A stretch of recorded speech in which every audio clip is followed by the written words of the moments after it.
반갑습니다. 송주준입니다. 영상을 혹시 처음 보시는 분들은 구독과 알림 설정까지 해주시면 감사하겠습니다. 원래 보시던 분들은 영상을 끝까지 시청해 주시면 고맙겠습니다. 추 장관과 윤석열 검찰총장 사이의 갈등이 파국으로 치닫고 있습니다. 추 장관은 어제까지 4일 연속 연차를 내면서 윤석열 검찰총장에 대한 압박을 이어가고 있는데요. 도대체 추 장관은 왜 이런 식으로 행동을 하는 것일까? 여러 가지 해석이 나옵니다. 일각에서는 일단 이 모든 것이 지금 청와대 문재인 대통령과 뜻을 같이 하기 때문에 그런 것이다, 이런 말도 나오고요. 또 일각에서는 아니다, 청와대 지금 문재인 대통령의 양력 자체가 사라졌기 때문에 추 장관이 자기 마음대로 행동하는 것이다, 이런 얘기도 지금 나오고 있습니다. 자, 이런 상황에서 오늘 굉장히 좀 충격적인 사건 한 가지가 또 벌어졌습니다. 여러분도 잘 아시는 것처럼 추 장관이 윤석열 검찰총장을 밀어붙이는 게 이 검언유착이라고 하는 프레임 아닙니까? 근데 알고 봤더니만 이것이 검언유착이 아니라 권언유착인 거 아니냐, 이런 얘기가 나오고 있습니다.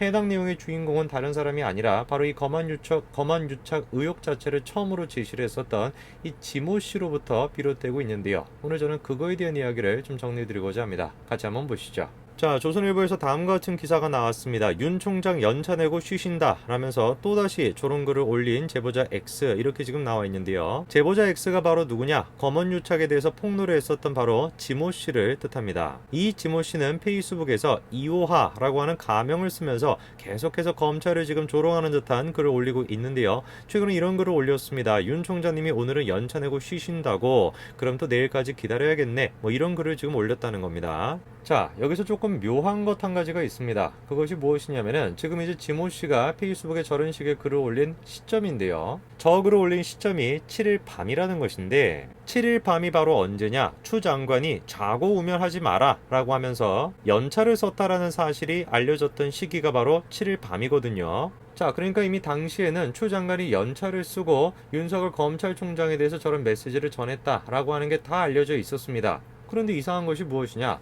추 장관이 연차를 썼다라는 사실은 언론을 통해서 다 보도가 됐는데, 윤석열 검찰총장이 연차를 쓴다라는 사실은 보도가 되지 않은 내용이에요.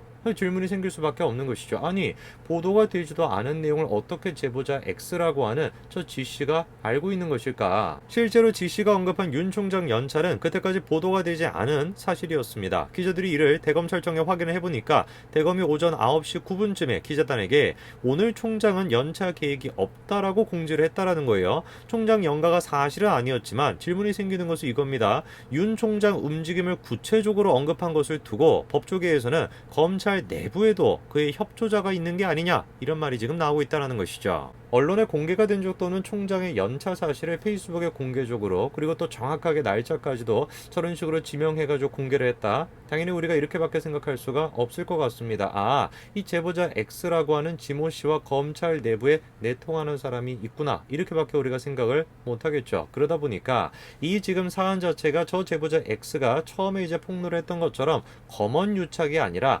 권언유착 아닌가, 이런 얘기가 나올 수밖에 없는 것입니다. 그리고 제보자 X가 어떤 다른 의도를 가지고, 정치적인 목적을 가지고, 어떤 그 권력의 누군가의 그 목적을 가지고 이런 지금 검언유착의 프레임을 만드는 거 아니냐라는 얘기가 계속해서 지금 나오고 있죠. 처음에 이제 그 제보자 X 지모 씨는 그 이철 대표와의 관계를 뭐라고 소개를 했습니까? 채널의 기자한테는 아주 오래된 친구라고 했다가, 최근 언론 인터뷰에서는 사회에서 만난 친구라고 했다가, 그리고 또 최근에 밝혀진 것은 서로 얼굴도 본 적이 없다, 이거 아닙니까? 그러다 보니까 G씨 주장의 신빙성 자체에 물음표가 붙을 수밖에 없었죠. 왜 도대체 제보자 X 지모 씨는 애당초 자신의 정체를 숨기고 저런 식으로 이제 채널의 기자한테 접근을 했었던 것일까요? 당연히 우리가 질문해 볼 수밖에 없습니다. 이것이 지금 어떤 정의를 위해 가지고 하는 것이 아니라 다른 어떤 정치적인 목적을 가지고 의도적으로 접근했던 것은 아닌가, 이렇게 질문해 볼 수밖에 없겠죠. 그도 그런 것이 지금 이후에 제보자 X 지모 씨가 보여주고 있는 모습을 보면은 그런 의심이 더 심해질 수밖에 없습니다. 제보자 X 그 지모 씨는 이호하라고 하는 가명으로 계속 페이스북에 검찰을 조롱하는 듯한 글을 올리고 있습니다. 자, 여기에 오면은 제보자 X 현장으로 잡아갈 수가 있다, 12시까지 대기하랍니다, 뭐 이런 글까지도 지금 써놓고 있는데, 이해가 안 되는 측면이 무엇이냐면 이 사건과 전혀 상관이 없는 나경원 전 의원 자녀 입시 비리 수사를 거론하면서 나 의원이 조사를 받기 전까지는 검찰 조사에 응하지 않겠다, 이런 지금 행동을 하고 있어요. 이런 모습이야말로 지금 제보자 X 그 지모 씨가 하는 얘기 자체가 기본적으로 검언유착이라고 하는 요것에 지금 초점을 두고 있는 것이 아니라 다른 정치적인 목적을 가지고 하는 것이다. 이렇게밖에 우리가 해석을 할 수가 없는 부분인 것이죠. 그리고 제가 좀 이해가 안 되는 것이 무엇이냐면 여러분 생각을 해보십시오. 일반인이 검찰의 지금 조사를 계속해가지고 그냥 거부한다? 그러면서 저런 식으로 페이스북에 검찰을 조롱하는 듯한 글을 쓴다? 그게 가능이나 하겠습니까? 당연히 가능하지 않습니다. 그러다 보니까 어떤 얘기가 나오는 것이냐? 그 진정 교수가 뭐라고 지금 얘기하는 겁니까? 이성윤 지검장과 추 장관이 자신을 봐준다라는 자신감의 발로가 아니면 도저히 있을 수가 없는 일이라는 것입니다. 저는 그래서 제보자 X 그 G씨가 윤 총장의 저런 연차 사실을 알고 있었던 것도 저런 식의 검찰 내부의 어떤 연결성이 있기 때문에 저렇게 대놓고 얘기할 수 있었던 거 아닌가, 저는 그런 생각이 좀 듭니다. 점점 더 시간이 가면 갈수록 검언유착이 아니라 권언유착이었다라는 생각이 커질 수밖에 없죠. 검찰 내부에서도 이런 지금 상황에 대해서 비판의 목소리가 커지고 있습니다. 현직 부장검사가 중앙지검 수사팀에 대해 가지고 편파 수사 의혹을 해명하라, 이런 비판글까지도 올리지 않았습니까? 시간이 이렇게 가면 갈수록 추 장관한테는 불리한 형세가 지금 만들어지고 있습니다. 검찰 내부적으로 뿐만 아니라 그리고 추 장관 개인적인 문제도 어떻습니까? 아들과 관련된 문제도 시간이 가면 갈수록 자신한테 지금 불리한 얘기들이 쏟아지고 있는 상황이죠. 이런 상황에서 조금 눈여겨봐야 되는 것이 추 장관이 지금 보여주고 있는 모습입니다. 자, 추 장관은 7일날 이렇게 얘기를 했었습니다. 좌고우면 말고 지위를 이행하라, 이렇게 이제 요구를 했는데, 그러면서 당시에 하루 연차 휴가를 내고 모처에서 향후 대응 방안을 구상한다, 이렇게 알려지지 않았습니까? 그런데 어떻게 된 것인지 9일 오전 10시로 이제 못을 박으면서 공식 일정까지도 취소하면서 연차를 연장을 했거든요. 일각에서는 다음과 같이 그거를 해석을 했습니다. 사흘 연속 출근도 마다한 채 윤 총장에게 어떤 타협안도 주지 않겠다라는 뜻을 연거푸 밝힌 셈인데, 윤 총장뿐 아니라 중재를 시도하는 법무부와 여권 일부에 대한 메시지라는 해석까지도 나온다라는 것이죠. 자, 일부 언론에서는 추 장관의 이런 식의 행동 자체가 사흘 연속으로 지금 연차를 내고 있고 이런 모습 자체가 윤 총장의 강력한 어떤 메시지를 주기 위한 것이다, 이런 지금 해석을 내놓고 있는데요. 자, 그런데 조금 우리가 눈여겨봐야 되는 것이 저런 식의 입장을 밝히기 전에 추 장관의 하나의 글을 더 올렸습니다. 자, 이런 사진을 이제 게시를 하면서 추 장관이 글을 한 가지를 썼는데, 입장문을 내기 전에 이날 아침 자신의 페이스북에 다음과 같은 글을 썼다라는 겁니다. 산사의 고요한 아침이다. 스님께서 주신 자작나무 염주로 번뇌를 끊고 아침 기운을 담아본다. 무수한 고민을 거듭해도 바른 길을 두고 돌아가지 않는 것에 생각이 미칠 뿐이다. 이런 글을 올렸다라는 겁니다. 글쎄요, 저는 저 글을 읽으면서 어떤 생각이 조금 드냐면, 야, 이제 하다가 저런 얘기까지도 하냐, 이런 생각이 좀 듭니다.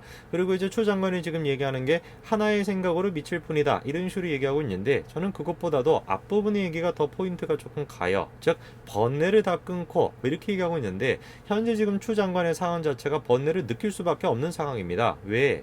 지금 아들과 관련된 논란이 시간이 가면 갈수록 계속 지금 심해지고 있거든요. 추 장관의 아들과 관련돼서 계속 폭로가 지금 나오고 있죠. 그리고 특이한 것이 무엇이냐면, 일전에 아들 감싸기 진실을 확인하세요 라고 하면서 논란의 해명을 하겠다라면서 영상 한 가지를 올리지 않았습니까? 당시 이제 자신의 페이스북에다가 이런 글을 지금 올려놓으면서 이 영상을 같이 첨부를 해놨었는데, 어떻게 된 것인지 아들 관련된 의혹을 반박하겠다라는 그 영상을 삭제해버렸다라는 겁니다. 그리고 이런 식의 결정 자체가 법무부 차원에서가 아니라 개인적인 차원에서 이루어졌다라는 거거든요. 그도 그럴 것이 페이스북 자체가 법무부 직원이 아니라 누가 지금 관리를 한다라는 거예요? 추 장관 본인이 관리를 한다라는 겁니다. 시간이 가면 갈수록 추 장관이 처음에 만들었던 프레임인 검언유착도 점점 지금 흐릿해지고 있고, 권언유착 아니냐라고 하는 지금 반박이 나오고 있습니다. 그리고 또 추 장관은 자신과 관련된 그 개인적인 문제까지도 계속해가지고 지금 커지고 있는 상황이죠. 저 해당 내용을 지금 폭로하고 있는 그 A씨도 대학원생으로 지금 알려지고 있는데 같이 복무를 했었던, 굉장히 지금 굳은 심정을 가지고 있는 것 같습니다. 자신에 대해서 여러 가지 공격이 있을 수밖에 없는데 거기에 굴하지 않고 계속 지금 폭로를 하고 있는 상황이죠. 이러다 보니까 당연히 추 장관의 번뇌가 생길 수밖에 없을 것 같고, 그리고 기본적으로 국민조차도 추 장관이 아닌 윤석열 검찰총장의 편인 것 같습니다. 최근에 나온 지금 지지도 조사도 어떻습니까? 추 장관보다 윤석열의 지지도가 더 높게 지금 나오고 있죠. 결정적인 것은 윤석열 검찰총장의 마음은 이미 어느 정도 추 장관에 대한 항명 쪽으로 기울어져 있다. 그거를 이제 어느 정도 수순으로 보여줄 것인가, 그거의 차이점이 있을 수 있겠죠. 극단적으로 갈 것이냐 아니면 중간쯤으로 갈 것이냐. 제 개인적으로 아마 중간쯤으로 가면서 또 후위를 기약할 것 같다 하는 생각이 드는데, 오늘 이제 아침에 있을 그 메시지에 우리가 좀 주목해 봐야 될 것 같습니다. 오늘까지 말씀드리겠습니다. 감사합니다.